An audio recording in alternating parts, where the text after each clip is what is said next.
Now in question 16th, we need to determine the AP whose third term is 16 and seventh term exceeds the fifth term by 12.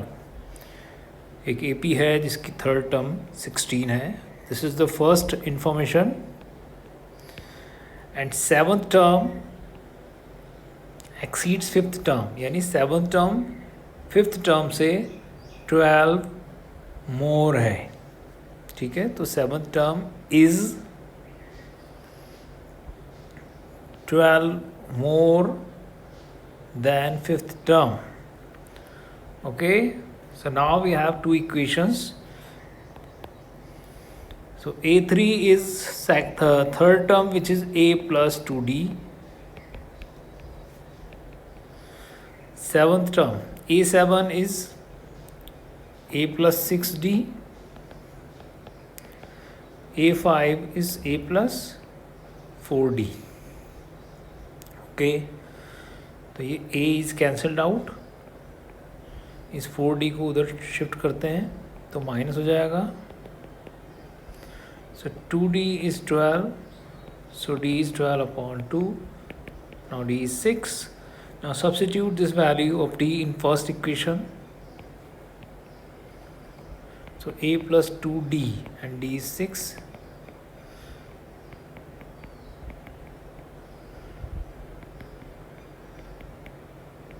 So A is 4. So now we have A and D and we need to determine the AP. So therefore required AP is first term क्या होती है AP की A, second term क्या होती है A plus D, third term क्या होती है जो भी आता जाए उसमें D को प्लस करते जाओ.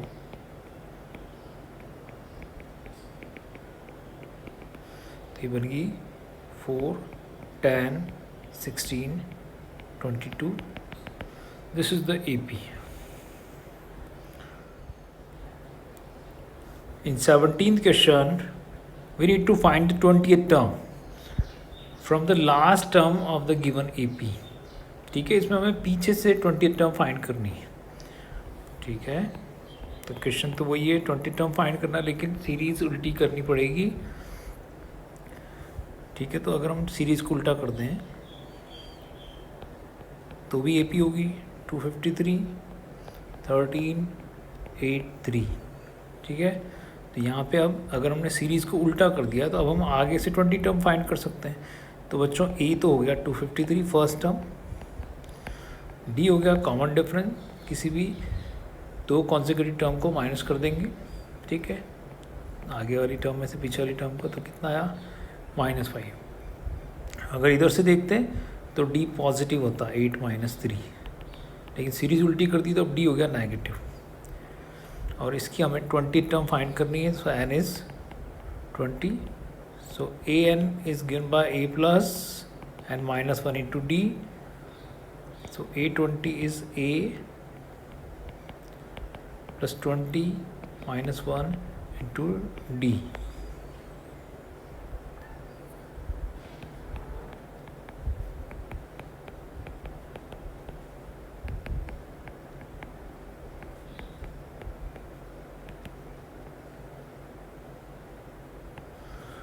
तो इट इज़ 158. ठीक है, तो कुछ भी इसमें अलग नहीं था, केवल सीरीज़ को उल्टा हमें करना था. Okay, now in 18th question sum of 4th and 8th term of AP is 24. 4th term और 8th टर्म का सम इज 24. 6th टर्म और 10th टर्म का सम is 44. Find the first 3 terms. ठीक है, तो हमें फर्स्ट 3 टर्म फाइंड करनी है. तो ये भी वैसे इक्वेशन है, 2 इक्वेशन दे दी है उसने. A4 होता है A plus 3D, A8 is A plus 7D, A plus 8 2A, 3D plus 7D 10D equals to 24. ठीक है, सिमिलरली इधर A6 हो गया A plus 5D, A10 हो गया A plus 9D equals to 44. a plus 8 2a, 5 plus 9 14d equals to 44. This is first equation, this is second equation. Now we can solve these two equation by elimination method. तो equation 1 में से equation 2 को subtract कर देते हैं क्योंकि दोनों के कोएफिशिएंट सेम है.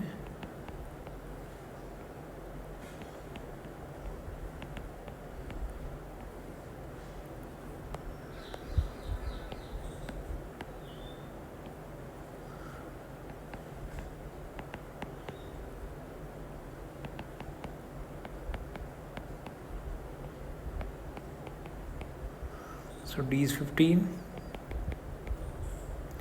इसको रख दो फर्स्ट इक्वेशन में.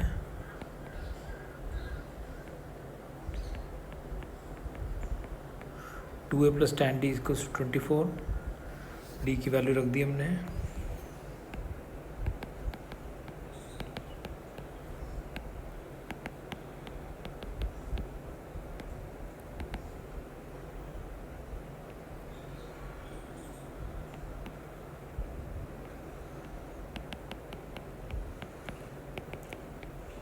So minus 63. Okay, so a is minus 63. We need to find first three terms. पहली टर्म तो हो गई बच्चों minus 63. दूसरी होगी minus 63 में d प्लस कर दो.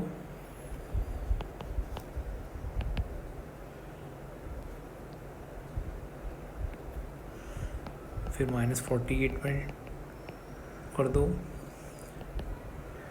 d plus. तो इस तरह से a आ जाए तो a सेकेंड हो जाएगा a plus D.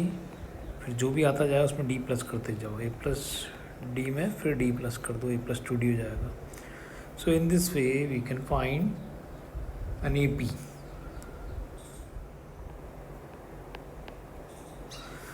Now in 19th question, Subba Rao started work in 95 at an annual salary of rupees 5,000. तो सुब्बा राव ने 5,000 रुपये से वर्क स्टार्ट किया.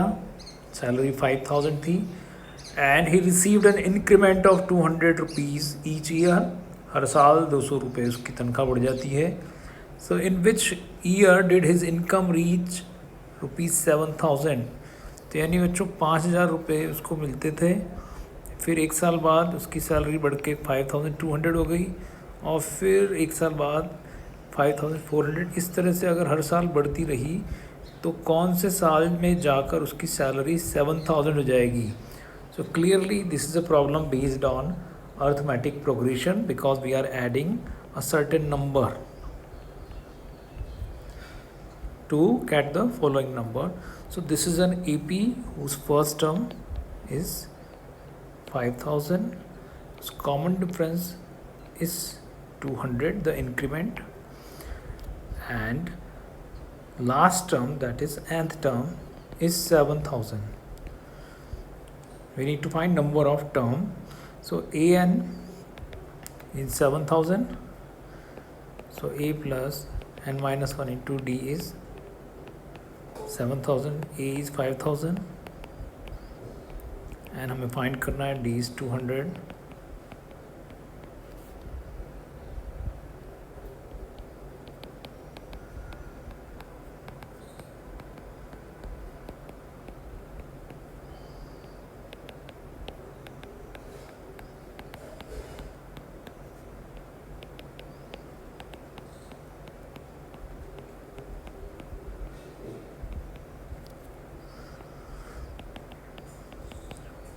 So n is 11.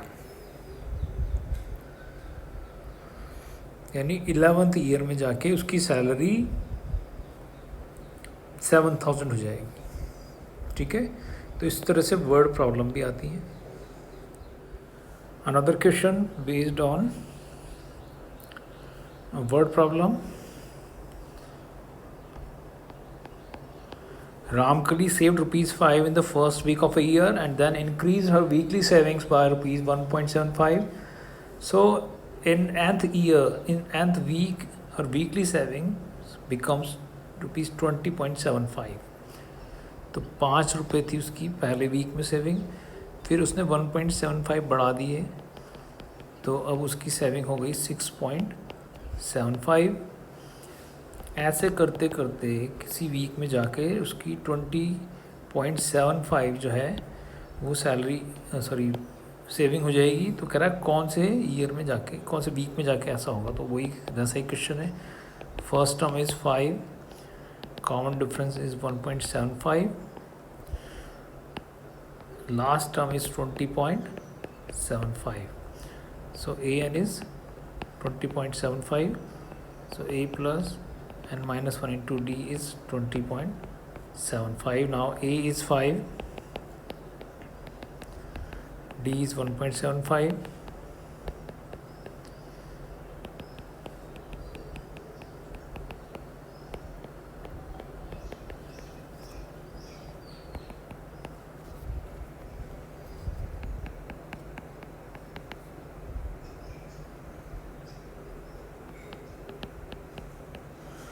माइनस किया,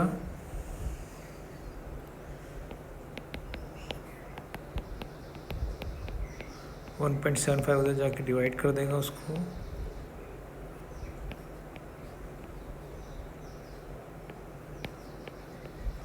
माइनस वन उधर जाके प्लस हो जाएगा। सो 10th वीक में जाके उसकी सेविंग 20 रुपीज़ 75 पैसे हो जाएगी। ठीक है बच्चों, तो एक ही तरह के क्वेश्चन थे इस पूरी एक्सरसाइज में। ठीक है।